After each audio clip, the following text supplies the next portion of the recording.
At the beginning of the story, the scene unfolds on a bloody battlefield where soldiers from both sides are killing each other. The casualties are countless, with only a few survivors left. The remaining generals and soldiers shout, "Kill! Kill these traitors!" We see that the leader of the rebellious army is a scruffy man being cornered by the imperial soldiers. The bearded man says, "Damn, we're surrounded." In a moment of crisis, a sudden light from above scatters the imperial soldiers surrounding the rebels, causing them to shout in fear, "Who is it?" The rebels show expressions of joy. "Finally, you're here." A handsome and cool young man appears, radiating a light that illuminates the entire corner. "My name is Li Wan." As soon as he finishes saying his name, he immediately charges at the soldiers without hesitation. With a single swing of his sword, the soldiers fall dead. It turns out that Li Wan is a transmigrator from a place called Shenzhou. Here, in the Dacian kingdom, one of the four kingdoms, his first task upon arrival was to rebel. The rebellion was so smooth and successful that he became their leader, known as the Banished Immortal. After this introduction, Li Wan swiftly deals with the imperial soldiers, leaving their bodies scattered on the ground. However, this glorious period is now a story of the past. Specifically, it happened 2 years ago. A person once known as the Banished Immortal is now an ordinary man, as last year's rebellion had already been dissolved, and the new emperor is now hoping for peace in the world. Li Wan is now married to an ordinary woman, Cho Ru Li. Although her family background is not great, she is not vulgar and is very beautiful. They sit and chat on a high tower. As Li Wan enjoys a delicious snack, Cho Ru Li says, "Enjoy it. After this village, there won't be any more of these." Li Wan happily puts the snack in his mouth and exclaims, "It's really delicious, almost as good as the imperial kitchen." Cho Ru Li nonchalantly responds, "Don't exaggerate. Have you ever eaten food from the imperial kitchen to know what it tastes like?" Li Wan happily licks his lips and replies, "If I hadn't eaten it, how could I say yours is better?" Cho Ru Li, resting her chin on her hand, looks at her husband. "Well, now you've eaten it. Of course, my cooking skills are definitely better than the imperial kitchen." Li Wan watches the sky, illuminated by countless lanterns, feeling satisfied. This is the life he desires: an ordinary wife, an ordinary self, everything ordinary. But reality slaps him in the face. In the distance, a large fire breaks out, accompanied by loud shouts, "Overthrow the Dog Emperor! Heaven will bless the Dacian righteous army! Long live the Banished Immortal!" Immediately after, a crowd of masked, armed people rush into the city gate, killing innocent civilians begging for their lives. Li Wan, angry and confused, wonders why this bunch is causing a rebellion again. Below, the people are being massacred, and Cho Ru Li, standing on the high platform, trembles with anger at the scene. Seeing his beloved wife unhappy, Li Wan curses the rebels for disturbing his peace and scaring his wife. As a husband, he gently lifts his wife, reassuring her, "Don't be afraid. I'm here. I won't let you get hurt." At that moment, his wife says, "Traitors are like parasites, only knowing how to destroy." Accompanied by a series of sarcastic remarks in front of her husband, "All day you just cause trouble and ruin things, sooner or later, you'll get your comeuppance." Feeling a tickle, Li Wan, drinking water, choked and felt stung by his wife's harsh words. Hugging Cho Ru Li, he smiled ingratiatingly at his wife. "Oh, don't talk about traitors anymore. The previous emperor was foolish and immoral, so that's why there were so many rebellions. Who knows if the new emperor is truly a dog emperor or not?" As soon as he finished speaking, Li Wan received a sharper-than-knife look from his beloved wife. Bewildered, he wondered what he had said wrong. As the two of them reached the city gate, they were blocked by a group of rebels. He put his wife down and told her to stay safe behind him. He pointed at the rebels and shouted, "Tiger Heaven King!" The rebels didn't understand what he was saying. The leader glared and asked, "What nonsense are you spouting? What are you looking at? Do you want me to kill you?" Li Wan immediately raised both hands, wearing an innocent and gentle expression, trying to make peace, but inside he thought, "These people don't recognize the secret signal? This must be a fake gang." The rebels observed the couple closely and concluded that they had no inner strength, they were just ordinary people. What to do? If that's the case, just kill them outright. The leader was already annoyed by their poor appearance ruining his plans. He decided to keep the woman alive for later enjoyment after the task was done. The rebels charged at Li Wan like a pack of hungry tigers spotting prey. Li Wan stared at the aggressive rebels. They couldn't even sense his hidden inner strength. What a bunch of amateurs. At that moment, Cho Ru Li pulled her husband away to escape, not wanting to reveal their secret in the capital. Li Wan cast a spell, releasing a gentle blue light from his fingertips that struck the rebels. The gentle force caused them to be blown away, their clothes torn like shredded paper. The dark rain stone was crushed in an instant. Seeing the aftermath, Li Wan thought he was in big trouble and might end up in the capital's prison. Li Wan turned to comfort his wife. Are you okay? It looks like a high master helped us. We're really lucky, haha. Just then, a group of city guards arrived. The chief guard shouted, inspect thoroughly and arrest all unrelated persons. After giving orders, the chief guard sat down to examine the debris. To cause this much destruction, could it be that person? Before he finished thinking, he saw a familiar figure standing there. His face froze for a moment, then he quickly ordered his men to separate Li Wan and his wife for questioning. As Li Wan was taken away, he reassured his wife, don't worry, everything will be fine. I will come find you soon. After Li Wan was taken away, the guards immediately knelt before Cho Ru Li and shouted in unison, Greetings, Your Majesty. We apologize for scaring you. It was truly unexpected that Cho Ru Li, Li Wan's wife, was actually the emperor. The chief guard, Chan Hai, handed Cho Ru Li a list of people present at the Lantern Festival without missing a single name. Cho Ru Li found it strange. She was there at the time, but couldn't figure out who made the move. Chan Hai continued to report, Your Majesty, the identities of those people have been investigated. They are local thugs hired by someone with money to disguise themselves. If our guess is correct. Cho Ru Li had investigated and figured out that the aristocratic family was up to something. If the leader of the rebellious army was also in the capital, where could he hide? As if understanding Cho Ru Li's thoughts, Chan Hai clasped his hands and advised. Your Majesty, you have just ascended the throne, and the aristocratic family is still very important. Meanwhile, at the Six Doors Agency, Li Wan was treated to delicious food without being interrogated and was released soon after. As soon as he stepped out of the door, Cho Ru Li impatiently asked, Why are you only coming out now? Li Wan, sweating coldly, soothed her, Sorry to keep you waiting, darling. The two of them held hands and walked out of the Six Doors Agency.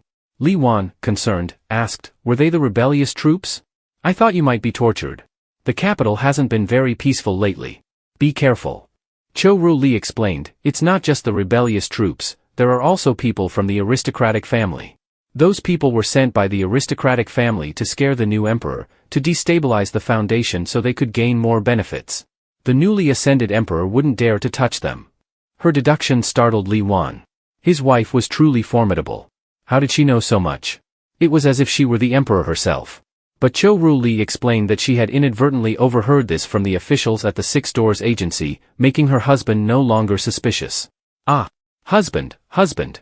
The sobbing voice of a woman hugging her dead husband by the roadside drew the couple's attention. If something had happened just now, they would have been separated forever. Li Wan held his wife's hand tightly and whispered comfortingly, Don't worry, I'm here. This is the safest place. Unable to bear her husband's cheesy words, Cho Ru Li blushed and turned away. Humph.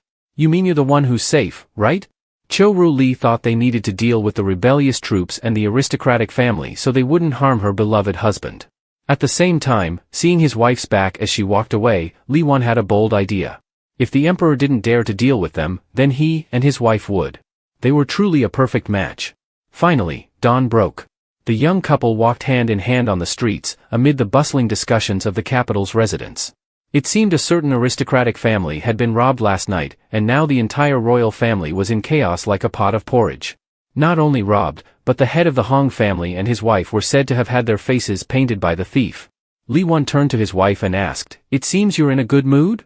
Immediately, his wife replied with a satisfied tone, Seeing the rich get their comeuppance makes me very happy. Li Wan just stared at his wife with the eyes of a deeply infatuated man. His wife was truly adorable.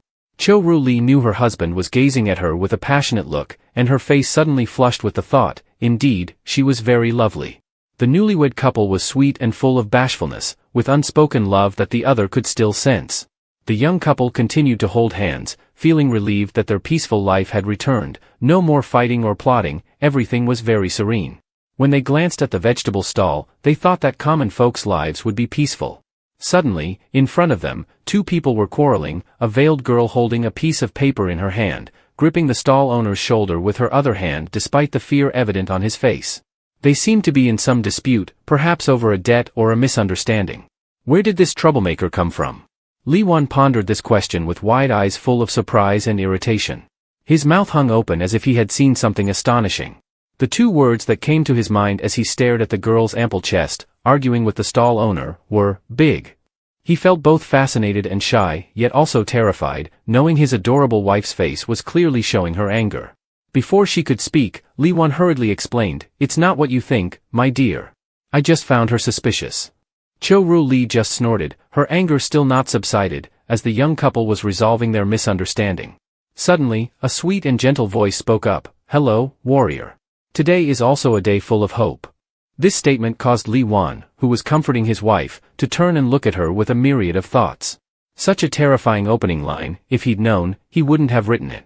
Immediately, he got angry, shouting and pointing directly at the girl, "If you're spreading propaganda, I will call the 6-fan gate. Moreover, your identity has already been exposed. What's the use of covering your face?" Before he could finish his sentence, the girl approached Li Wan's face closely, despite his wife standing right behind him. "Shoo, isn't this to conceal my beauty? This way, even if the dog emperor finds me, I won't be wanted." Her words made him break into a cold sweat, dripping down his cheeks. "You even know you'll be wanted?" Before he could fully panic, more sweat dripped, and he thought, "Why does my back feel cold?" A powerful presence shone from behind, with his wife's flushed, angry face.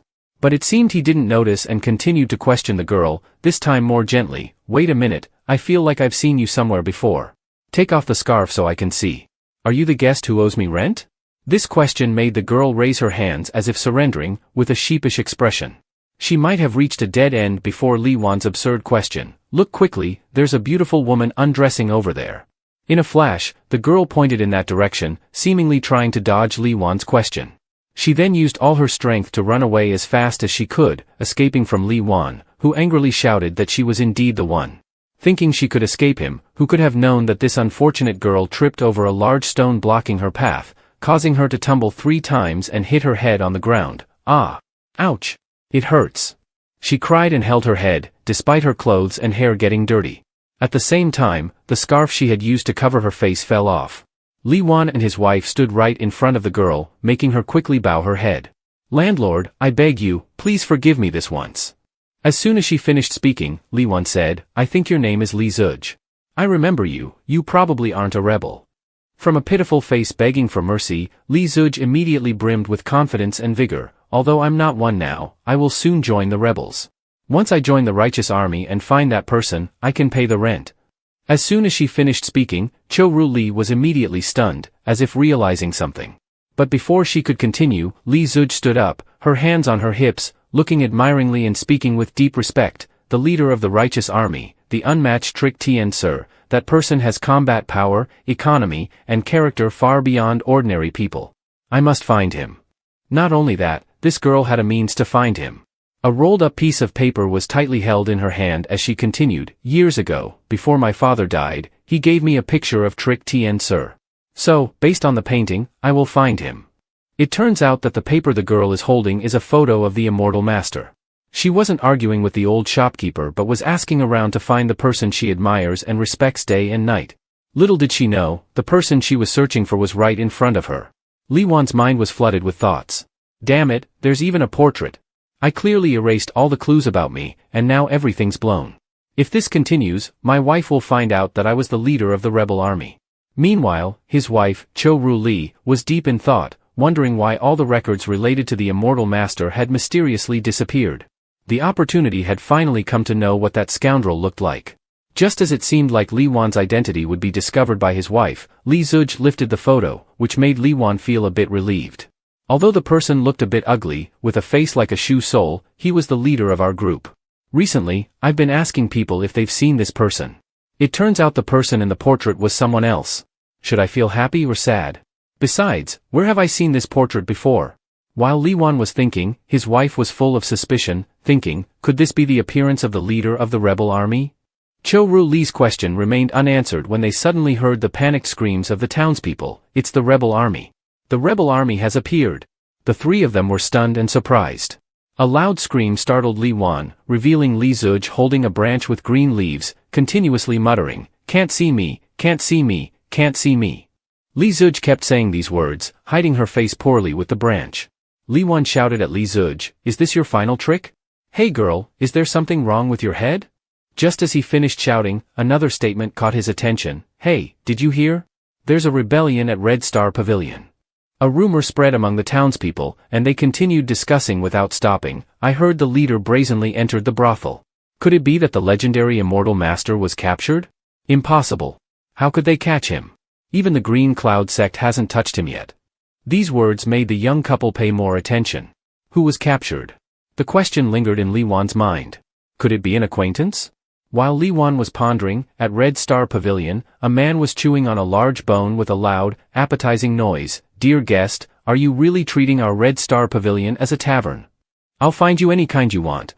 The offer came from a beautiful woman wearing a low-cut dress with an overcoat, revealing her alluring figure. She might be the owner of Red Star Pavilion. A bearded man appeared in the white wine, and he responded, "Oh, you'll find it for me?" Another reply came from the beautiful and seductive owner, "Yes, yes, I'll find it for you." No sooner had she finished speaking, the man got angry and shouted at her, "To find a man?" His outburst shocked the girls waiting to be chosen by him. "What, you want to find a man?" It was astonishing. Was that man looking for Li Wan? Suddenly, 3 doors burst open, and a tall man stood imposingly in the doorway. His cloak fluttered lightly, causing the girls surrounding him to panic and feel a bit fearful. He said, "Wan, pull Wan out." As soon as he finished speaking, he stomped his foot on the floor, creating a loud noise. "By order of the Emperor, arrest the wanted criminal, Choang Ho, and bring him back to face justice. Surrender quietly."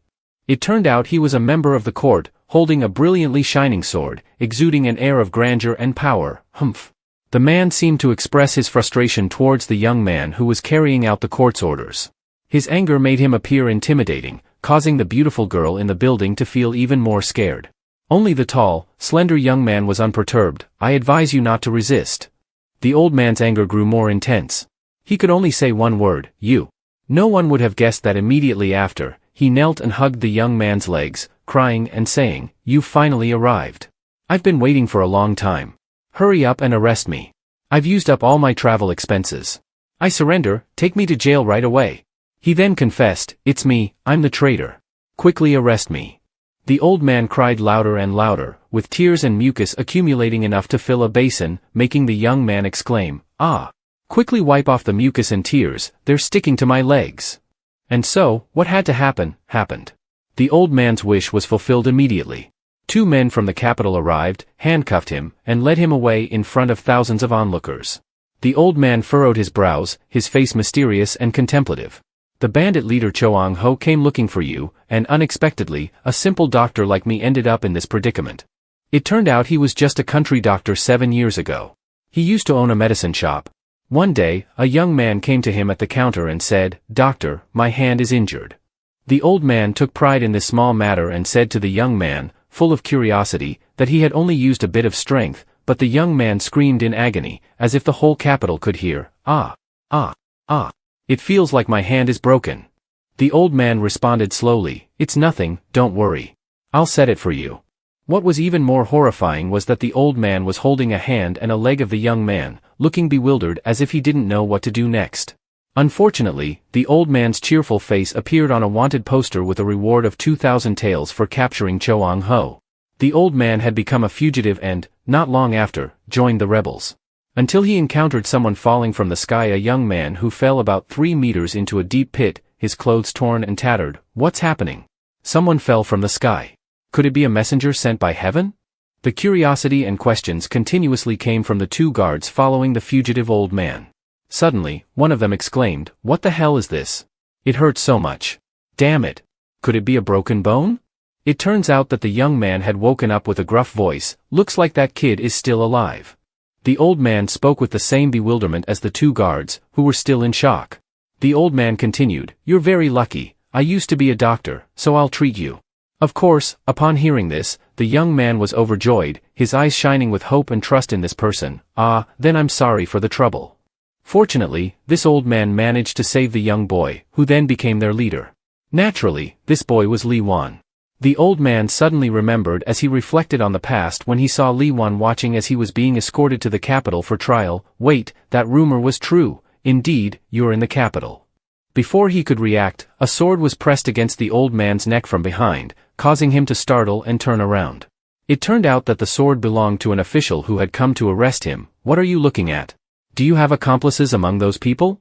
The young man had noticed something in the old man's eyes, and the old man quickly responded to clarify that it was a misunderstanding. "Ah, sir, you misunderstand."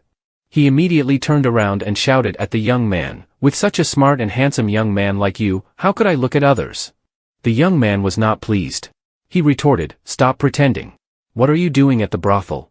There are wealthy and handsome young masters at the brothel whom I like. I prefer fresh young men like you." As he spoke, he expressed his full admiration for the young man. It was indeed an effective way to divert attention, to the point where the young man immediately ordered his guards, "Quickly, arrest this pervert." The old man continued to shout as he was being taken away by the guards, "My little handsome, I'll be waiting for you in prison." But it seemed that the old man's words were not just to tease the young man, they also seemed to be a signal for Li Wan. Was this old man intentionally getting arrested to find him? Li Wan pondered whether this was an attempt to meet him, when his wife startled him. "What are you thinking so deeply about?" Li Wan quickly turned to his wife with a worried expression, though he tried to appear calm. "Ah, it's nothing. I was just wondering, if something were to happen to me, would you come to find me?" Li Wan looked at his wife, hoping she would say something sweet, but the reality was harsh. Cho-Ru Li responded bluntly, "No." She then turned away, leaving her husband standing there stunned with his response, "Really?" But then she turned back to explain to him, "Don't misunderstand." What she meant was to reassure her husband, "I mean, with me here, you won't have any problems. Everything will be fine." As night fell, a dark streak appeared in the sky. Someone was flying across the rooftops with the quiet of the night. This person landed on a rooftop in the capital, where below, guards were standing watch with tall, sharp spears. "Ah, great land prison, I've come to visit." As he spoke, he removed the scarf covering his face. Who could this person be? Beyond a small, delicate gate guarded by strict soldiers, there were chains linked together and pots of fire suspended above places that inspired fear and dread. The Great Land Prison was the most heavily guarded place in the capital. Legend had it that many years ago, a holy figure came here to rescue someone, and as a result, his legs were broken at the prison gate. Stories about the prison were being told by a leader recounting them to the two guards accompanying him. Are they on guard together? Can no one truly breach our Great Land Prison? Upon hearing this question, he turned around with a fierce gaze and anger. "Of course. Let me tell you, if anyone could break into this place, I'd go home and find my wife cheating on me." Meanwhile, Li Wan had infiltrated the prison unnoticed and had met the old man. "I knew you would come to find me." The old man spoke confidently but still respectfully to the leader he hadn't seen for a long time. Li Wan was also warm and friendly when meeting his old acquaintance, greeting him with a smile and a hand raised as if a beauty queen saluting her audience. "Ha ha, indeed, it's been a long time, bearded one." The old man sitting on a pile of straw in the prison looks quite pitiful. "Indeed, for you, entering the Great Land Prison is as easy as turning your hand, and you are the man I once saved." In contrast, Li Wan seemed puzzled, as if trying to recall something. "When did you save me? I don't remember."